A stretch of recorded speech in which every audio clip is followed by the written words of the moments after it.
Mardi 16 avril 2013, bonsoir à tous, bienvenue dans la presse refait le match, bienvenue dans l'espace consacré au décryptage des championnats nationaux de football d'Elite 1 et Elite 2. La cuvette de Bepanda est-elle maudite pour Coton Sport des Garoua? Après la défaite enregistrée il y a 3 semaines face à DAC 2000, les Gambara du Nord ont été une fois de plus battus sur cette même pelouse par les Astres de Douala. C'était samedi dernier, lors de la 8e journée du championnat national de football d'Elite 1. Erreur d'arbitrage, pénalty manqué, but refusé, gros plan sur cette affiche dans un instant. Trop, c'est trop. Après sa 5e défaite de la saison concédée lors de la réception de Renaissance d'Ongoumou samedi à Bafoussam, Fovou Baham s'est officiellement séparé de son entraîneur Zachary Etoundi. Ce qui porte à 4 le nombre d'entraîneurs limogés après seulement 8 journées de l'Elite 1. Dans les gradins de l'Elite 2, l'on a franchi le cap de la 9e journée le week-end dernier. National Polytechnique de Bamenda profite de sa victoire sur le terrain de Botafogo de Douala pour grimper à la 6e place du tableau.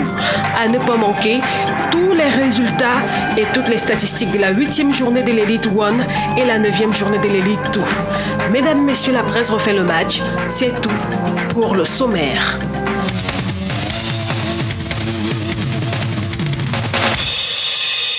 Bonsoir mesdames, messieurs, et pour commenter évidemment tous ces titres et ainsi que bien d'autres, je suis en compagnie ce soir de Willy Kak. Bonsoir Willy. Bonsoir Makeda, bonsoir à tous les téléspectateurs et bien sûr bonsoir à mon co-panéliste ce soir. Et évidemment Serge Kamden ce soir est encore avec nous. Bonsoir Serge, bienvenue.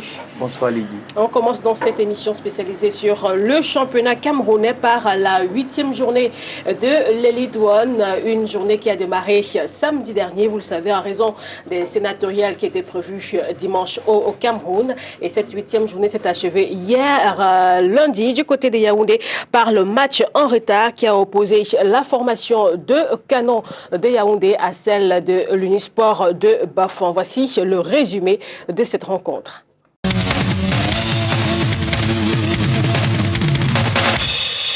C'est une équipe des Canons de Yaoundé avec le moral au beau fixe qui a reçu ce lundi 15 avril au stade Omnisport de Yaoundé la formation du Unisport de Bafoussam ici en jaune dans le cadre du match en retard de la 8e journée du championnat national de football d'Elite 1.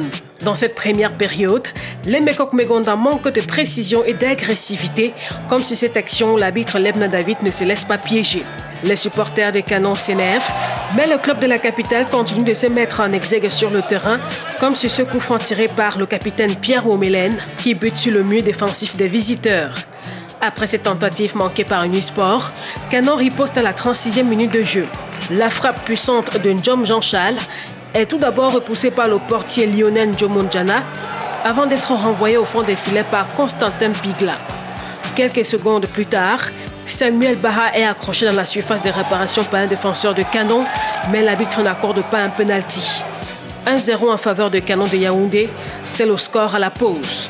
De retour des vestiaires, Canon manque d'aggraver le score sur plusieurs actions dangereuses, à l'instar de ce coup franc de Pierre Omélène qui oblige Lionel Ndjomo de sortir toute sa classe pour écarter le danger, ou encore sur cette longue frappe qui a failli surprendre le portier du Unisport quelques instants après. Au coup des sifflets final, le score reste bloqué à 1 but pour Canon et 0 pour Unisport.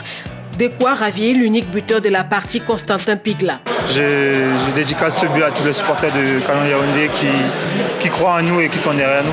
Oui, j'avoue qu'on a été un peu fébrile au niveau de la finition, mais bon, on a essayé de donner ce qu'on pouvait et voilà, au bout on a les 3 points, c'est le plus important. Cette nouvelle victoire est le résultat d'un effort collectif selon le capitaine de Canon, Pierre Romé. Je pense que les uns et les autres ont pris conscience que jouer dans le Canon, c'est quelque chose d'important. Nous avons mal démarré.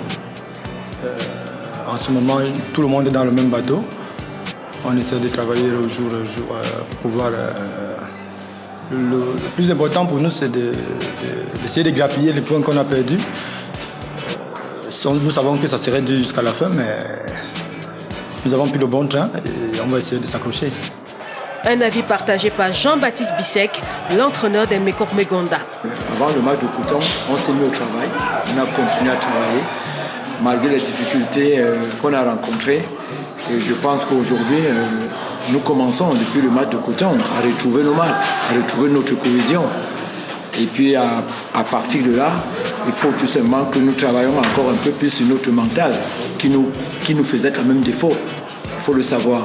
Et je pense qu'avant ça même, on sait quand même que Canon faisait du jeu. Et il faut aussi savoir que ce plus que j'avais toujours dit ici, que pour gagner un match, il faut peut-être un plus. Je pense que c'est ce que nous allons chercher aujourd'hui depuis le match de Coton, surtout les joueurs. L'entraîneur du Nusport de Bafang, Pierre Ndjili, pour sa part, s'est dit déçu par l'arbitrage de la rencontre. Nous avons quand même pu faire 8 journées. Dans les 8 journées, on n'a pas perdu de match dans les 7 et c'est notre première défaite aujourd'hui. Ce que vous auriez pu soulever parce que ce n'est pas facile. Moi, j'aurais pensé que vous alliez être un peu indulgent pour dire d'abord, vous avez félicitations parce que vous avez fait 7 journées sans défaite. Et puis aujourd'hui, il y a une défaite. Ce que je vais dire, si vous étiez à ma place, certainement, vous allez avoir le même sentiment que moi. Parce que quand vous descendez sur le terrain, vous ne descendez pas pour perdre, vous descendez pour gagner. Maintenant, l'équipe adverse a gagné et il faut saluer la victoire de l'adversaire. C'est que je suis déçu, un peu déçu de l'arbitrage. S'il avait été un tout petit peu objectif, peut-être le score de parité aurait satisfait aux deux équipes.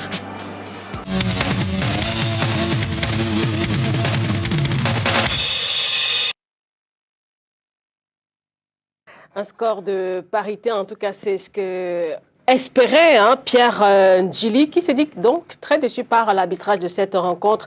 Vous avez regardé évidemment avec nous, Serge, les images de ce match entre Canon et Unisport de Bafang. Quelle analyse? Est-ce que justement il y a des pénaltys qu'on devrait normalement accorder à l'équipe de Bafang, qui n'ont pas été justement accordés au cours de cette rencontre? Moi, je pense qu'au vu des images que nous venons d'observer, il faut tirer un coup de chapeau à l'arbitre de cette rencontre parce qu'il ne s'est pas laissé prendre dans le piège des joueurs.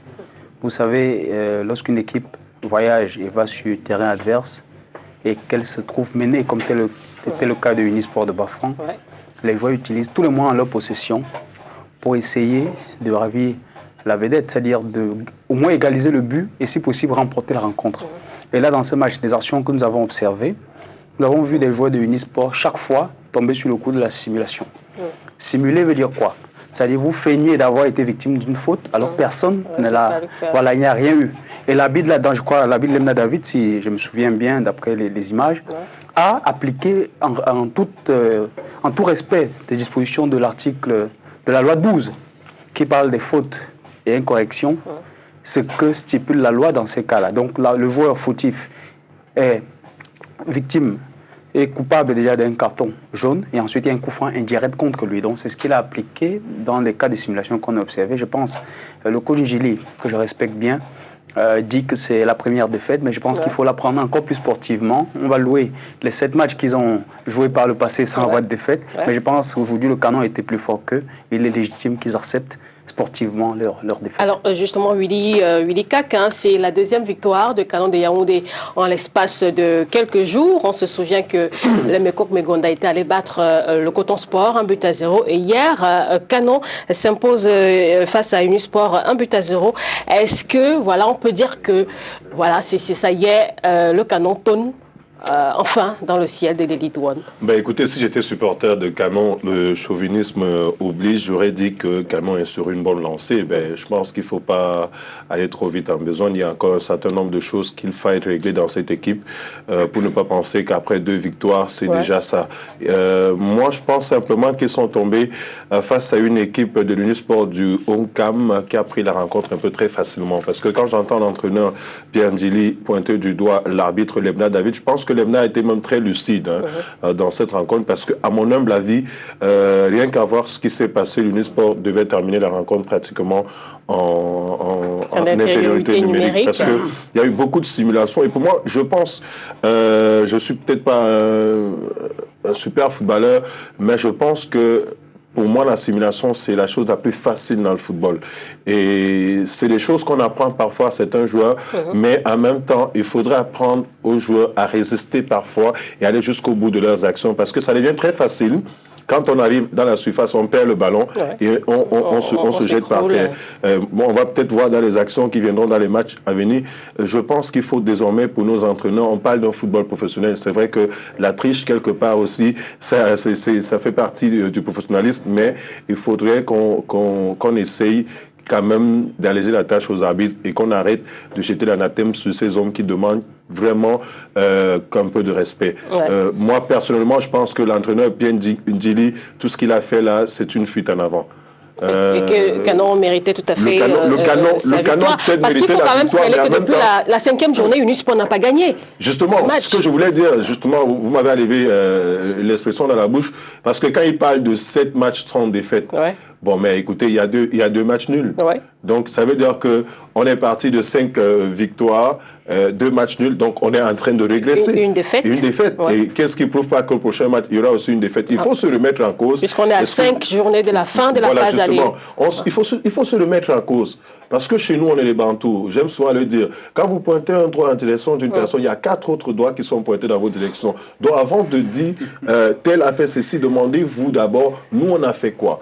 Donc il faut que Unisport se reprenne en main et retrouve la qualité qu'elle était la scène en début de compétition.